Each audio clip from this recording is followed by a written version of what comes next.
안녕하십니까. 맥체인 성경읽기 열왕기상 19장, 데살로니가전서 2장, 다니엘서 1장, 시편 105편. 첫 번째, 열왕기상 19장, 낙심한 엘리야와 하나님의 세미한 음성. 본문에 도움이 되는 배경과 맥락을 소개합니다. 열왕기상 19장은 갈멜산 대결 이후 엘리야의 인간적 연약함과 하나님의 인자하신 회복 사역을 보여줍니다. 아합의 아내 이세벨은 바알 선지자들이 죽은 소식을 듣고 엘리야를 죽이려 합니다. 두려움에 빠진 엘리야는 브엘세바로 도망가 광야로 들어가 생명을 포기하려 하지만 하나님은 천사를 보내어 그를 먹이시고 힘을 주십니다. 이후 엘리야는 호렙산에서 하나님을 만나는데 큰 바람, 지진, 불 가운데가 아니라 세미한 소리 가운데 하나님이 임하십니다. 하나님은 그를 다시 사명 자리로 보내며 하사엘과 예후 그리고 엘리사를 세우는 새로운 사역의 비전을 주십니다. 이 장은 절망 속에서도 하나님의 은혜가 결코 끊어지지 않음을 보여줍니다.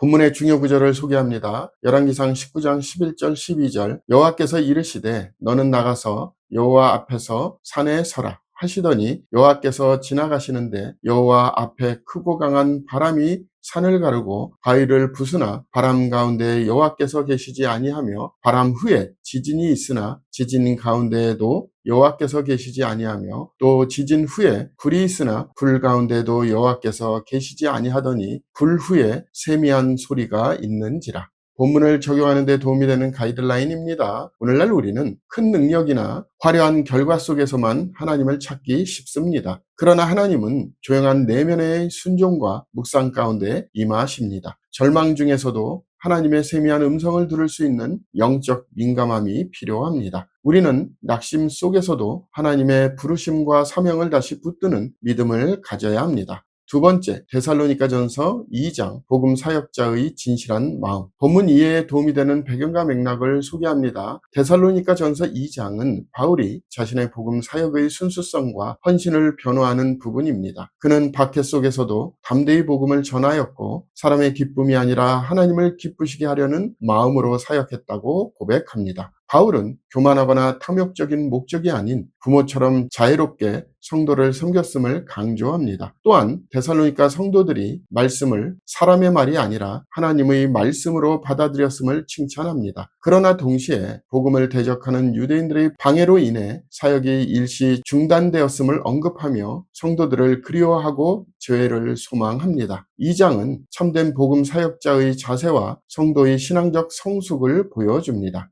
본문의 중요 구절을 소개합니다. 데살로니가전서 2장 8절 우리가 이같이 너희를 사모하여 하나님의 복음뿐 아니라 우리의 목숨까지도 너에게 주기를 기뻐함은 너희가 우리의 사랑하는 자 됨이라. 본문을 적용하는 데 도움이 되는 가이드라인입니다. 오늘날 우리는 복음 사역이 단순한 의무가 아니라 사랑의 수고임을 기억해야 합니다. 진정한 복음의 증인은 말로만이 아니라 삶으로 복음을 전합니다. 교회와 공동체 안에서 서로를 향한 헌신과 희생이 있을 때 복음의 능력이 드러납니다. 우리의 사역이 하나님을 기쁘시게 하는 순수한 열정으로 세워져야 합니다. 세 번째, 다니엘서 1장, 거룩한 결단과 하나님의 지혜. 본문 이해에 도움이 되는 배경과 맥락을 소개합니다. 다니엘 1장은 바벨론 포로기의 시작과 함께 다니엘과 세 친구의 신앙적 결단을 보여줍니다. 바벨론 왕 느부갓네살은 유다 귀족 출신의 청년들을 뽑아 바벨론 학문과 언어를 배우게 했습니다. 그러나 다니엘과 그의 친구들은 왕의 음식과 포도주로 자신을 더럽히지 않기로 결심하고 채식을 요청합니다. 하나님은 그들의 순종을 보시고 그들에게 지혜와 총명을 주셔서 바벨론의 어떤 현자보다 뛰어나게 하셨습니다. 이 사건은 이방 문화 속에서도 믿음을 지키는 하나님의 백성의 정체성을 상징하며 세속적 동화보다 거룩한 구별을 강조합니다.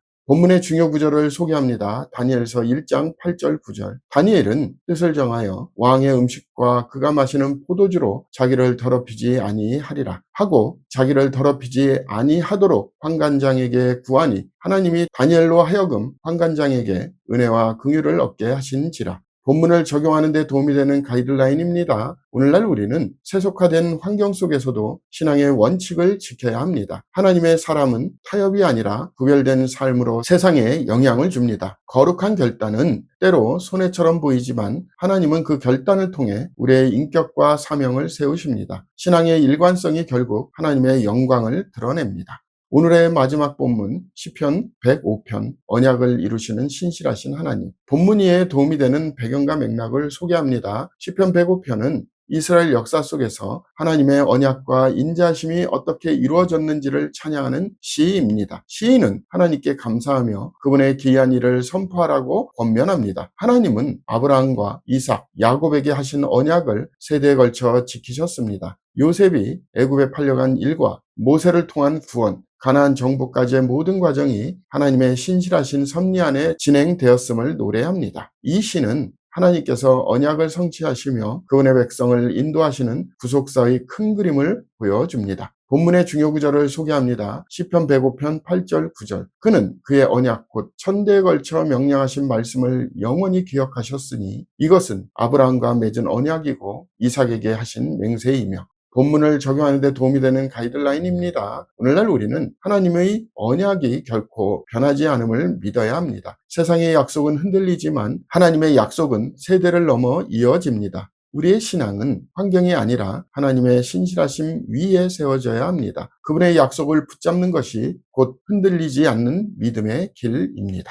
오늘 본문에 다니엘서가 시작되므로 다니엘서가 쓰여진 목적을 소개합니다. 다니엘서는 포로기 상황에서 신앙의 정체성과 하나님의 주권을 증언하기 위해 기록되었습니다. 이 책은 역사적 서사와 묵시적 예언을 통해 하나님의 통치가 세상의 제국보다 높다는 사실을 선포합니다. 다니엘과 세 친구의 이야기는 믿음의 순결과 하나님의 보호를 보여주며 후반부의 환상은 역사의 종말적 완성을 예언합니다. 다니엘서는 모든 권세와 나라가 하나님의 계획 안에서 움직이며 궁극적으로 인자 같은 이 곧 그리스도의 통치로 귀결됨을 강조합니다. 또한 이 책은 고난 중에서도 하나님의 백성이 소망을 잃지 않고 세상의 압박 속에서도 신앙을 지킬 수 있는 용기를 주기 위한 목적을 가집니다. 다니엘서는 하나님 나라의 종말적 승리를 예언하며 현재의 고난을 넘어 미래의 영광을 바라보게 합니다.